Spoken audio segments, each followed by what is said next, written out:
Lixeiras com sensores que monitoram a quantidade de lixo em tempo real. Essas informações vão direto para uma base de dados. E olhando para essa base de dados, um sistema inteligente ajusta automaticamente o horário de coleta. O lixo encheu? A informação caiu na base de dados? Caminhão passando, gente. Do caminhão, o lixo vai para centros de triagem, onde também a inteligência artificial identifica e classifica os tipos de resíduos. Sabe como é que é, né? Se são recicláveis, se são orgânicos. Tudo isso acontece em Barcelona. São soluções que otimizam a operação de coleta, diminuindo desde o impacto ambiental aos custos com caminhões rodando o dia inteiro. Soluções que, de quebra, melhoram a vida do indivíduo que vive ali. Aliás, ainda ali, sensores ambientais espalhados por toda a cidade medem a qualidade do ar e geram muitos dados, que são analisados por IA, claro. Essa IA consegue identificar fontes de poluição, enviar alertas para a população e até sugerir rotas alternativas ou mesmo ajustar os horários do transporte público. E, sabe, a pouco mais de 2.000 quilômetros dali, em Copenhague, uma das coisas mais interessantes de observar é a energia elétrica. São smart grids, sistemas inteligentes de distribuição de energia que combinam energia renovável com inteligência artificial e tecnologias de armazenamento.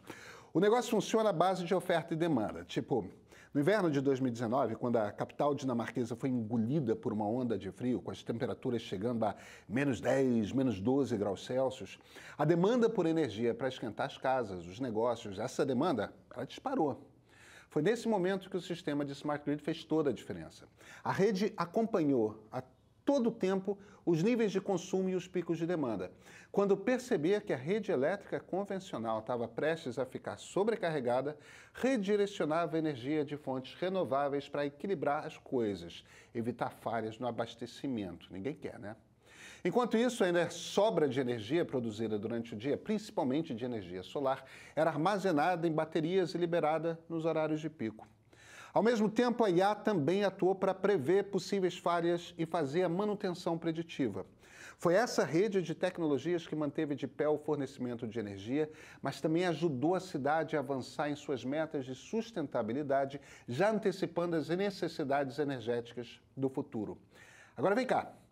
O que Barcelona e Copenhague estão fazendo é simplesmente usar das tecnologias que já estão ao alcance para melhorar a qualidade de vida do cidadão, melhorar a aplicação de recursos, os níveis de sustentabilidade e, em último grau, a própria gestão urbana. De inovação em inovação, elas estão inaugurando uma nova forma de pensar e administrar as cidades. Estão construindo um novo paradigma de gestão urbana responsiva. E olha, são algumas das poucas cidades inteligentes que existem no mundo. Poucas, por enquanto.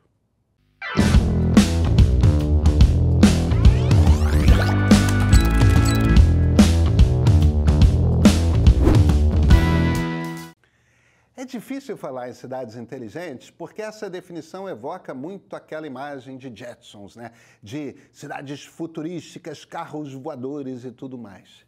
Mas a cidade inteligente tem muito mais de pé no chão mesmo.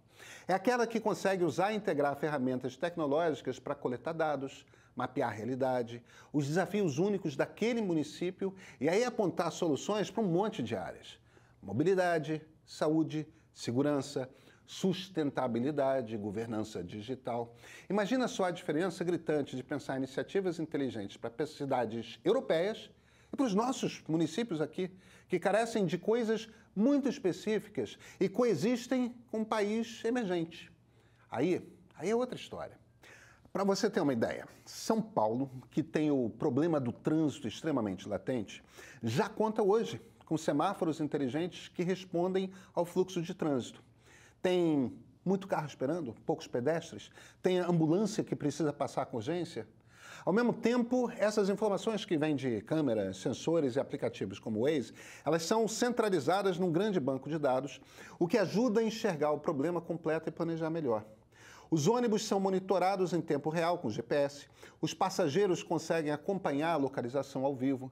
Tem tentativa de todos os lados, tá? Estacionamentos inteligentes que adotam o Zona Azul digital, a integração do transporte público a partir do bilhete único. Tudo pensado para aliviar o trânsito infernal. Mas nem de longe o trânsito é um problema exclusivo de São Paulo, né? Com essa mesma tecnologia nos cruzamentos, a cidade de Ponta Grossa, no Paraná, melhorou em 46% o tempo de abertura dos semáforos. Isso significa que a IA, trabalhando em conjunto com a controladora local, diminuiu o tempo de espera quase pela metade. E essa inovação não ajuda só quem quer chegar em casa mais rápido ou está numa situação de emergência, mas também facilita o trabalho administrativo, já que o sistema se integra com a plataforma digital de multas, identificando e notificando infrações de trânsito. Ponta Grossa é um ponto fora da curva. Se destaca no circuito de inovação, olha, com várias iniciativas que a colocam na vanguarda das cidades inteligentes. A cidade investe na PPP de iluminação pública, uma parceria entre o setor público e o privado para modernizar o sistema de iluminação. Na área da segurança pública, também tem a muralha digital, uma estrutura tecnológica cheia de câmeras inteligentes que fazem a leitura de placas e o reconhecimento facial, supervisionando áreas com alto fluxo de pessoas e as entradas e saídas do município. É uma cidade que funciona como, sei lá, um grande laboratório vivo. Por isso, usa o conceito de sandbox, que a permite desenvolver, testar e aprimorar soluções para cidades inteligentes. E as soluções testadas são tantas que Ponta Grossa não usa só sensores em terra, também experimenta imagens de satélite para prever o clima e otimizar a gestão urbana. Por falar em clima, para acompanhar a variação climática, o município presta atenção nos pequenos fluxos de água, fiscaliza os arroios.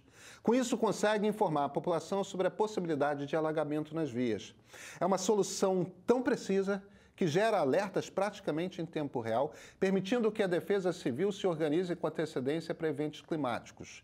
Com monitoramento a cada 10 minutos, são analisadas mais de 20 variáveis. O vento, a chuva, a umidade do ar. E aí, em caso de situação crítica, avisos são disparados direto para o celular de agentes, que têm as informações necessárias e o preparo para tomar decisões rápidas ali, no campo. Facilita demais. É só informar a área, as coordenadas então a serem acompanhadas e os dados dos agentes que precisam receber essas informações. O resto o sistema faz. Simples assim. Claro, tudo isso é muito tecnológico, mas é só a ponta do iceberg do que há de mais avançado, tá? Até agora, a internet das coisas, a IoT e a tecnologia de informação e comunicação, a TIC, têm formado juntas a espinha dorsal da maioria das cidades inteligentes. É a IoT que integra objetos físicos, os sensores, drones, câmeras, tudo isso ao mundo digital, permitindo que eles troquem dados entre si. Depois cabe à TIC garantir que essas informações sejam processadas, armazenadas, transmitidas, colocando de pé a infraestrutura necessária para que as cidades sejam, de fato, conectadas e inteligentes. A TIC é um conceito bem amplo, tá? Dentro dela estão todas as ferramentas usadas na comunicação e no processamento de dados. A própria rede de internet, os servidores, data centers, nuvens, softwares, aplicativos, por aí vai. E a inteligência artificial já tem cruzado e revolucionado esses dois mundos.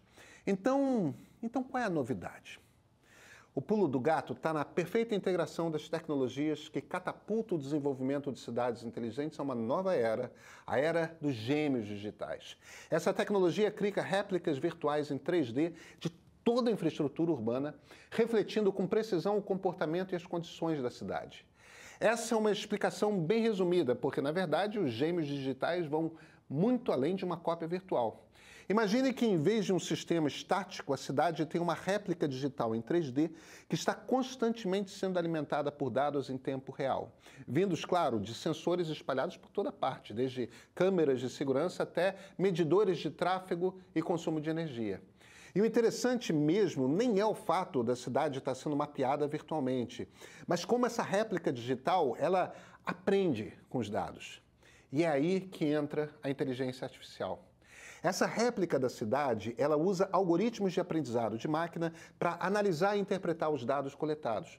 O aprendizado de máquina funciona como um grande cérebro digital que, à medida em que novas informações são processadas, vai se tornando cada vez mais e mais precisa. Quem também atua nessa técnica são as redes neurais profundas. E quando a gente fala delas em Deep Learning, estamos falando de um tipo super avançado de aprendizado de máquina, inspirado no funcionamento do cérebro humano. Essas redes podem processar grandes volumes de dados e encontrar padrões complexos que seriam quase impossíveis para um sistema tradicional, quem dirá para nós. E essas redes, elas permitem que o gêmeo digital veja e entenda a cidade de uma forma que simula a percepção humana. Então, se um evento inesperado pode acontecer, sei lá, uma falha no abastecimento de energia, um congestionamento anormal no transporte público, ao mapear padrões, as redes neurais conseguem prever esses problemas antes que eles de fato venham à tona e conseguem até sugerir ajustes automáticos de infraestrutura da cidade para evitar esses cenários. É incrível, né? E o mais impressionante é que essas soluções não exigem intervenção humana o tempo todo. São sistemas autossustentáveis e autônomos, aprendem com a experiência e tomam decisões, por conta própria. São como uma cidade que se adapta e se organiza automaticamente de forma eficiente, ajustando as variáveis de tráfego, energia e até segurança. No fundo, é como se a cidade se tornasse consciente de si mesma, se moldando em sintonia com as necessidades dos seus habitantes. Olha, só que isso não vale para os lugares que só testam uma solução ou outra. Vale para aqueles que realmente têm como foco serem reconhecidos como inteligentes. Existem padrões internacionais e certificações que cravam essa diferença. É o caso da ISO 37120, 37122 e 37123. São carimbos que atestam os conceitos de cidades inteligentes, sustentáveis e resilientes. De um lado, eles ajudam na projeção da cidade, a alavancam a um outro nível de inovação. Do outro lado, atraem indústrias, aumentam o fluxo comercial, criam empregos, fortalecem a economia local e beneficiam a gestão de dados, fazendo com que essas cidades ganhem mais transparência e controle na gestão pública. É um jogo, sabe, de ganha-ganha. E do jeito que a coisa anda, até 2050, 68% da população mundial vai viver em áreas urbanas. Essa, pelo menos, é a estimativa da ONU Habitat. Claro, até lá esse número pode mudar e com tanta gente, novos problemas aparecem. Mais trânsito, mais consumo de energia, de água, de alimentos, mais esgoto, grandes chances de desigualdades se aprofundarem.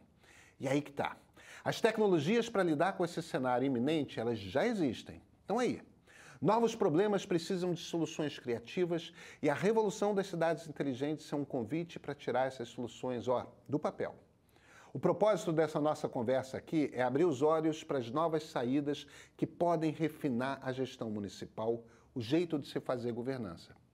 Nós estamos entrando em um novo capítulo da história urbana, onde a tecnologia é a protagonista, onde ela não serve só para tornar a vida mais fácil, mas para reforçar a sustentabilidade, reduzir desigualdades e criar ambientes urbanos que respondem e se adaptam ao fluxo dinâmico da vida cotidiana. E preste atenção, a gente não está testemunhando a transformação das cidades, somos parte ativa dessa transformação em curso. Bom, e com as cidades inteligentes, mais humanas e mais vivas, nós definitivamente alcançaremos o próximo nível.